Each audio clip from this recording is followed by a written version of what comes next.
నా గత ఇంటర్వ్యూ లాగా ఇంటర్వ్యూ ఉండదు, మీకు భయం అవుతుందా అనేది నా ఫస్ట్ ప్రశ్న. భయం కానీ లేకపోతే ఇంకోటి కానీ తిన్మార్ మన దగ్గర ఉండే ఇంకోసారి భయం అనే పదం వాడకి. అభ్యర్థి మీ పైన కొన్ని ఆరోపణలు చేసి నా దగ్గర కొన్ని సాక్ష్యాలు ఉన్నాయి. సో వాటి గురించి అడగొచ్చు కదా. నీకు ఫోటో ఇస్తా, ఆయన దగ్గర ఎవరైనా అడుగు అంతే. అంతే. మేడ్చల్కి వెళ్తున్నాయి ఇలా 2 ఎకరాల ఫామ్ హౌస్ ఉందట మీకు. అది ఒక వైట్ పేపర్ తెచ్చుకొని చెప్తా. భూదాన్ పోచంపల్లిలో 21 ఎకరాల ఫామ్ హౌస్ ఉందట. పేదవాడు నీకు రాసేయడానికి ఒక వైట్ పేపర్. చీకటి మామిడిలో 4 ఎకరాల ఫామ్ హౌస్ ఉందట. తీసుకొని పో వెంటనే. అయితే నా దగ్గర మీ ఎలక్షన్ అఫిడవిట్ కూడా ఉంది. మీ పైన కేసులు ఎట్లయితే ఉన్నాయో 56 కేసులు, 100 రోజుల పైగా జైలు జీవితం ఎట్లుందో మీ ఆస్తులు కూడా ఉన్నాయి ఇందులో. ఇది మీదే కదా. ఇందులో ఏ ఒక్క కేసు అన్నా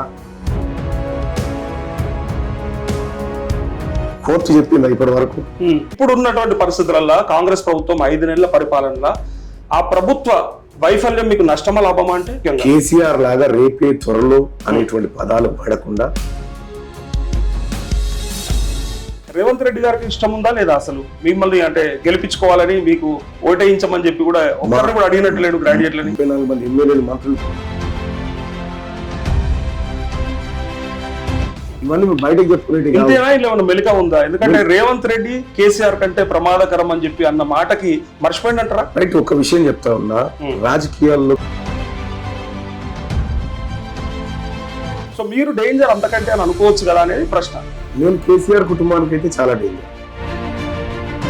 అంటే మీరు అన్నప్పుడు ఒక్క ఛానల్ వల్ల క్యూన్యూస్ వల్లనే కేసీఆర్ కుటుంబం, కేసీఆర్ వాళ్ళ గద్దె దిగిండ్రు అన్నప్పుడు అన్ని యూట్యూబ్ ఛానల్ కలిసి ఇలా మల్లన్న ఓడిస్తే గ్యారంటీ ముందు ఓడిపోరు. విషయం చెప్తాను. ఎందుకు అడుగుతున్నా, 7200 అన్నది మీరే, తెలంగాణ నిర్మాణ పార్టీ అన్నది మీరే.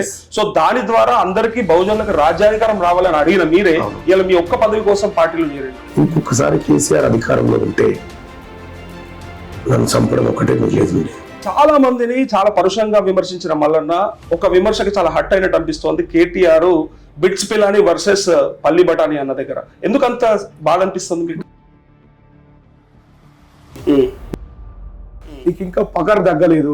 మల్లన్న ప్రొఫెసర్ నాగేశ్వర్ కి క్షమాపణ చెప్తుండా లేదంటే విచారణకు ఆదేశించమని సిద్ధమైందా? సో రైట్ టు రీకాల్ మీ మీద పెట్టుకుంటా అని చెప్పారు. నా ఇంటర్వ్యూలో గతంలో కూడా చెప్పారు. ఇప్పుడు కూడా ఆ స్టాండ్ మీద ఉన్నారా? 100% చట్టసభలో బిల్లు పాస్ అవ్వకుండా మీరు ఎట్లా పెట్టుకుంటారు దీని పైన? మీరు తీసుకొచ్చిన ఉంటారా? 100% తీర్మానం మల్లన్న ఆ పని చేసి చూపెడతాడు. నేను రాజకీయాల్లో సమూల మార్పుల కోసం వచ్చిన, జవాబుదారీతనం పెంచడం కోసం వచ్చిన, ఆశామాషిగా రాలే. రేపు రాత్రి వరకు నేను ఆధారాలతో రావచ్చు మీ దగ్గర. దమ్ముంటే ఆధారం పెట్టు. ఏం రికవర్ చేసి పెట్టు నీకు దమ్ముంటే. సబ్స్క్రైబ్ చేయండి. Please do subscribe to.